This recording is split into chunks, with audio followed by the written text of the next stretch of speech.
नमस्कार प्यारे विद्यार्थियों। लक्ष्य क्लासेज बालोतरा के YouTube चैनल में आप सभी का स्वागत है। प्यारे विद्यार्थियों, कक्षा 8 के सामाजिक एवं राजनीतिक जीवन पुस्तक पार्ट 3 के अध्याय फर्स्ट के जो टेस्ट था उसकी इस वीडियो की अंदर अपन उत्तरमाला की बातचीत करने वाले हैं, यानी उन प्रश्नों के क्या क्या उत्तर रहने वाले हैं। तो अभी तक आपने टेस्ट वाला वीडियो नहीं देखा है तो अभी लक्ष्य क्लासेस बालोतरा के यूट्यूब चैनल की प्लेलिस्ट में जाइए। जैसे ही आप यूट्यूब के ऊपर क्लिक करोगे चैनल पे तो आपको प्लेलिस्ट में जाना, वीडियो के पास में प्लेलिस्ट आनी है, वहाँ पे आपको राजनीतिक जीवन पार्ट 3 की आपको प्लेलिस्ट दिखेगी, उसको क्लिक करना है, पहले चैप्टर को पढ़ना है, फिर आपको अभ्यास प्रश्न करना है, फिर टेस्ट दिया हुआ उस टेस्ट को देखना है और अब यहाँ पे टेस्ट की उत्तरमाला देखनी है। तो चलिए शुरू करते हैं। चलो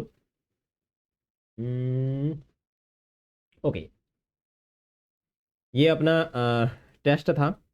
तो सबसे पहले इसमें लिखा गया है कि भारतीय राष्ट्रीय कांग्रेस ने किस वर्ष में संविधान सभा के गठन की मांग की थी। तो इसमें जो आपका राइट होगा वो होगा 1934, यानी 1934 के अंदर मांग की गई थी। ठीक है, भारत में सभी व्यक्ति को समानता का अधिकार कौन देता है? तो भारतीय संविधान है वो देता है। ठीक है, भारतीय संविधान का जनक किसे कहा जाता है? तो बाबा साहेब डॉक्टर भीमराव अम्बेडकर को कहा जाता है। उम्मीद करता हूँ आपने इन तीनों प्रश्नों के उत्तर बिल्कुल सही तरीके से दिए होंगे। उसके बाद में ये जो आपका है चौथा रिक्त स्थान की पूर्ति वाला, कि भारतीय राज्य के 3 अंग है, कार्यपालिका, न्यायपालिका और व्यवस्थापिका। तो मैं यहाँ लिखने की कोशिश करता हूँ, अगर लिख पाऊँ तो। यहाँ ये एक्सेप्ट ढंग से नहीं कर रहा है, तो इसका उत्तर है कार्यपालिका, न्यायपालिका और व्यवस्थापिका। ठीक है, कौन सा उत्तर है? कार्यपालिका, न्यायपालिका और व्यवस्थापिका। उसके बाद में भारतीय संविधान सभा का प्रथम अधिवेशन कब हुआ? तो दिसंबर 1946। कब हुआ था? दिसंबर 1946 में हुआ था। ठीक है, नेपाल में लोकतंत्र की स्थापना की बात करें तो ये 2006 कह सकते हैं। उसके बाद में सही या गलत बताओ। तो लोकतंत्र में हम अपना नेता खुद नहीं चुन सकते, क्या ये बात सत्य है या गलत है? तो ये बात गलत है। जब संविधान सभा ने सार्वभौमिक वयस्क मताधिकार के सिद्धांत को स्वीकृति दी थी तो क्या ए के अय्यर हुए जो है वो सभा के सदस्य थे? यस थे। उन्होंने तो एक कथन कहा था जो आपकी किताब में दिया हुआ है। उसके बाद में 14 साल से अधिक वायु के लोगों को वोट देने का अधिकार है? नहीं, 18 साल है, तो ये कथन गलत है। उसके बाद में 10वां सवाल है कि संविधान से क्या अभिप्राय है? तो इसके लिए अपन ओपन कर लेते हैं। ओके। हाँ हाँ, 10वां प्रश्न है कि भाई ये जो आपकी कि भाई संविधान का मतलब क्या है? तो संविधान का मतलब है कुछ बुनियादी नियम हैं जिनका पालन नागरिकों और सरकार दोनों को करना होता है। ऐसे सभी नियमों का सम्मिलित रूप जो होता है वो संविधान कहलाता है। वो क्या कहलाता है? वो सम्मिलित रूप जो है वो संविधान कहलाता है। ठीक है, और उसके बाद में 11वां प्रश्न देखो। तो यहाँ अपन 11वां प्रश्न देख लेते हैं।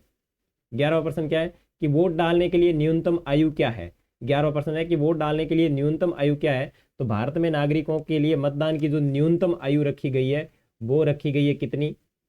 18 वर्ष। न्यूनतम आयु कितनी है? 18 वर्ष रखी गई है। ठीक है, नेक्स्ट 12वां प्रश्न है। 12वां प्रश्न क्या है देखो। 12वां प्रश्न है कि शोषण के विरुद्ध अधिकार किस अनुच्छेद में दिए गए हैं? यानी शोषण का विरुद्ध जो अधिकार है वो कौन से अनुच्छेद में दिया गया है? तो शोषण के विरुद्ध अधिकार जो है वो अनुच्छेद 23 और 24 जो अनुच्छेद है उसके अंदर दिया हुआ है। तो आप उत्तर में बिल्कुल अच्छी तरीके से इसी फॉर्मेट में लिखना है। ठीक है, उसके बाद में आपका जो प्रश्न है 13वां, वो है कि समानता के अधिकार से आप क्या समझते हैं?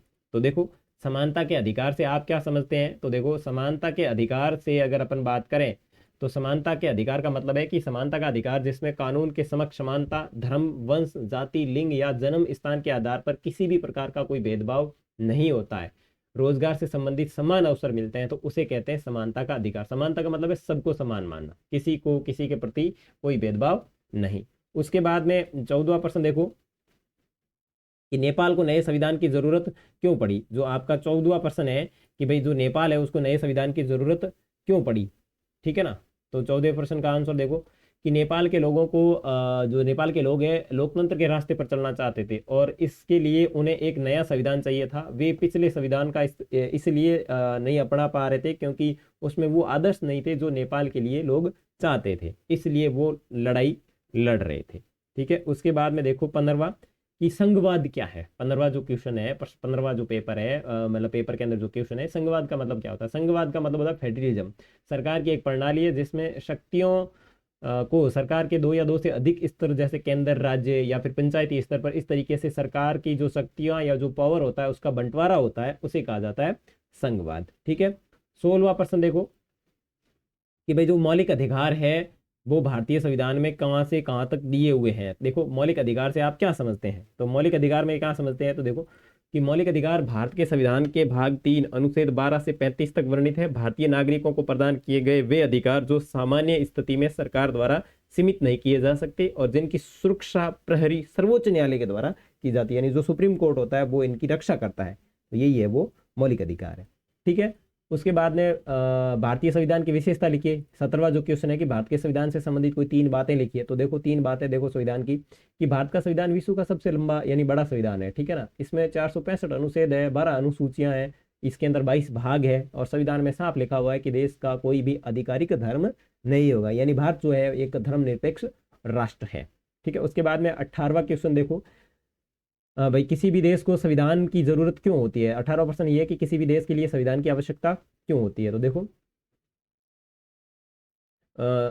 किसी भी देश को सुचारू रूप से चलाने के लिए संविधान की आवश्यकता पड़ती है। संविधान कानूनों एवं एक महत्वपूर्ण दस्तावेज है, मतलब महत्वपूर्ण दस्तावेज है जो सरकार की मूल संरचना और इसके कार्यों को निर्धारित करता है, जो सरकार के अंग तथा नागरिकों की आधारभूत अधिकारों को परिभाषित तथा सीमांकित करता है। तो ये एक संविधान की जरूरत होती है किसी राष्ट्र के लिए। ठीक है। उसके बाद में 19वां जो प्रश्न है उसको देखो कि 19वां प्रश्न क्या है कि भारत के संविधान में नागरिक दिए गए मौलिक अधिकार कौन कौन से हैं।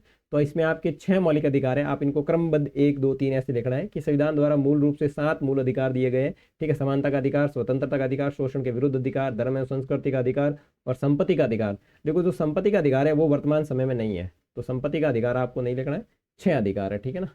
संपत्ति वाला हटा देना है, संपत्ति के अधिकार को हटा देना क्योंकि संपत्ति का अधिकार वर्तमान समय में नहीं है। और ये जो यहाँ 7 है इसकी जगह 6।